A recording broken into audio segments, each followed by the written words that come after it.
అందరికీ నమస్కారం. పొటేల్ ఫామ్తో పాటు ఈ గేదెలను కూడా అప్పుడప్పుడు చూపించాలనుకుంటున్నా. నిరుద్యోగులు కొన్ని చిన్న 2-3 గేదెలు పెట్టుకున్నా చేసుకుంటే ఉపయోగపడుతుందనే ఉద్దేశంతో చేయడం జరుగుతుంది. ఇది షెడ్ కనిపిస్తుంది కదా, ఇది 4 lakhs పైన అయిందంట ఖర్చు.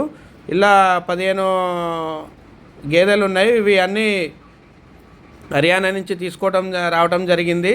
వీటితో పాటు ఇక్కడ చాప్ కట్టర్ ఉంది. ఈ చాప్ కట్టర్ ఈ గేదెలకు పచ్చిగడ్డి ఉదయం సాయంత్రం వేస్తారు వీళ్ళు కోసుకొచ్చి. ఇక్కడ ఇద్దరిని వీటితో పాటు ఎండుగడ్డి ఉన్నది. ఇక్కడ ఇద్దరిని బిఆర్ఓలను పెట్టడం జరిగింది.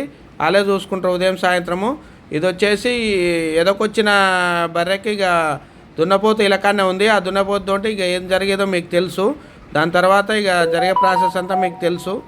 అది ఇక్కడ కనిపిస్తుంది కదా ఈ షెడ్ కింద, ఇక్కడ దానా ఇది ఇలా బీఆర్ఓలో ఇది రూమ్ అనమాట. ఇలా రూమ్ వేయించడం జరిగింది. ఒక్కొక్క బీఆర్కి 12,000 ఇస్తున్నారంట. ఇద్దరు కలిపి 24,000. 24,000 నెల మొత్తం చేస్తారనమాట 24,000లా.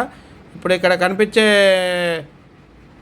ఇవి ఉన్నాయి కదా బర్రెలు, అతను బాగా అంటే యువ రైతు అనమాట. బాగా ఎందుకు ఒకరి కాడే పోయి చేసేదన్న ఉద్దేశంతో ఇది పెట్టుకోవడం జరిగింది. మంచి సక్సెస్ అయ్యిండు. మీకు కనిపిస్తుంది ఇక్కడ కుడితి, ఇక్కడ అవి ఉదయం సాయంత్రం అవి తాగుతాయి. ఇక్కడ గడ్డేస్తారు, ఇప్పుడు ఎండు గడ్డి వేస్తుర్రు. ఇక్కడ వీళ్ళు వీటితో పాటు 3 ఆవులను కూడా పెంచడం జరుగుతుంది. ఒకటి జెర్సీ ఆవు, మిగిలిన మన లోకల్ ఆవులు. ఇవి ఇప్పుడే ఎదకొచ్చినాయి అంట. ఇంకా కొన్ని రోజులు అయితే ఇవి కూడా పాలు వేయడం జరుగుతుంది. అదే ఇప్పుడు బర్రెలతో పాటు ఇంకో 2-3 పెట్టుకుంటే ఏమైందంటే వీటి మీద కూడా మనకు లాభాలు వస్తుంటాయి కదా. వీళ్ళు ఉదయం సాయంత్రం కలిపేసి బర్రెల మీద ఉదయం 60 లీటర్లు, సాయంత్రం 50 లీటర్లు అమ్ముతున్నారు. వాళ్ళే వచ్చి పోసుకొని పోతున్నారు. 80 రూపీస్ లెక్క లీటరు.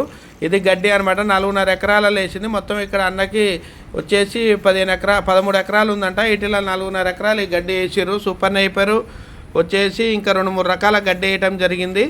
ఇదంతా మీరు చూస్తారు కదా. ఈ గడ్డి ఉదయం సాయంత్రం కోస్తారు, వాటికి వేస్తారు. ఈ బీఆర్ వాళ్ళు వస్తారు కోసుకొని, పక్కనే ఇంటి పక్కమటే ఉంటుంది ఇది కోస్తుర్రు. అట్నే ఇక్కడ రెడ్ నైపర్ కూడా ఉన్నది. ఇక్కడ అదే మీరు కావాలని కంపల్సరీ వాటర్ సౌకర్యం ఉండాలి. వాటర్ సౌకర్యం ఉంటే మనకు ఈ బర్ల ఫామ్ పెట్టుకోవచ్చు, ఎలాంటి ఇబ్బంది ఉండదు. ఈ బర్ల ఫామ్ల వల్ల కూడా ఉపయోగం మంచిగానే ఉంటుంది, కానీ ఇంకా చాలా పొటేల్ ఫామ్ కంటే చాలా కష్టం ఉంటుంది. అందుకనే లేబర్ ఎప్పుడు ఉంటారో ఎప్పుడు పోతారో తెలియని పరిస్థితి. అందుకని అన్నీ ఆలోచించి మీరు పెట్టుకుంటే ఇలా కూడా సక్సెస్ సాధించవచ్చు దగ్గరుండి చూసుకుంటే. ఇక్కడ ఇలా బోర్లు ఉన్నాయి, బోర్లతో పాటు ఇక్కడ ట్రాన్స్ఫారం ఉన్నాయి. వాళ్ళదే ఓను. ఇక్కడ 5-6 బోర్లు ఉన్నాయి అన్నమాట వీళ్ళకు. వీటితో పాటు 20 ఎకరాల పొలం కూడా పారుతుంది. ఇక ఇప్పుడు ఇవి పండుకొని ఉన్నవి నైట్ పూట. ఇది పరిస్థితి. అందుకని ఇళ్ళకి వచ్చేటోళ్ళు కూడా 1-2 సార్లు ఆలోచించరండి. ఇది కొంచెం ఇబ్బంది ఉంటుంది, కానీ ఏ రోజు ఆ రోజు డబ్బులు వస్తానికి ఇది మనకు ఉపయోగపడుతుంది. ఏ రోజు ఆ రోజు పొటేల్ ఫామ్లు అట్ట కాదు కదా. పొటేల్ ఫామ్లో 4 monthsకి ఒకసారి వస్తాయి కాబట్టి కొంచెం అమౌంట్ పరంగా అది ఇబ్బంది. ఇప్పుడు ఏ రోజు ఆ రోజు కావాలని చేసుకోవచ్చు, కానీ కొంచెం దానికంటే చాలా రిస్క్ ఉంటుంది. కావున అన్నీ ఆలోచించి మీకు అక్కడ ఏది ఉంటుంది ఎలాంటిది అన్నీ ఆలోచించి చేసుకోండి. నిరుద్యోగులు మీరు నా వల్ల 2-3 బాగుపడతాలు, అదే నా ఆలోచన. అందుకనే షేర్ చేయండి, సబ్స్క్రైబ్ చేయండి, సపోర్ట్ చేయండి. షేర్ చేస్తే 4 ఉపయోగపడుతుంది. Please support.